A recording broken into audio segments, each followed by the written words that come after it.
Okey, baik, ini dia Smiling Shark SD5225. Okey, yang ini model yang paling latest untuk 5225. Okey, dia ada model yang lama. Okey, yang ini model yang baru. Alright, chip lampu dia M80, bateri dia 5.5K, 4 ke 6 jam boleh tahan ya. Boleh zoom 3 ke 500 meter, body alloy aluminium. Alright, tu dia, boleh jadi power bank juga. Okey, ni dia. Ini warna rose gold dan warna hitam. Memang padu, geng. Okey, so tak payah cakap banyak, jom kita tengok SD5225. Let's go. Okey, jom kita tengok SD5225.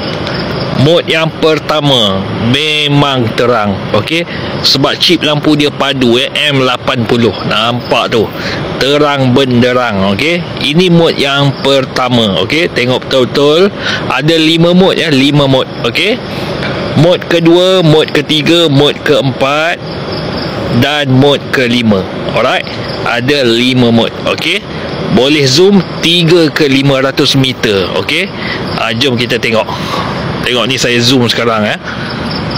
Nampak tu, menara tu pun boleh sampai, tak ada masalah. Okey, nampak tu, dia punya zoom memang padu.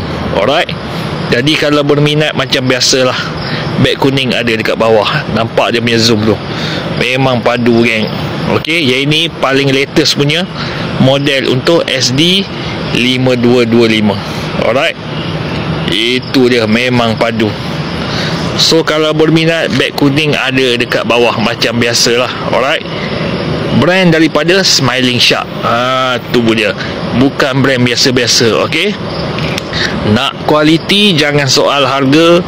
Kalau nak yang murah jangan soal tentang kualiti. Okey, so tekan beg kuning sekarang, Smiling Shark SD5225. Bye bye, assalamualaikum.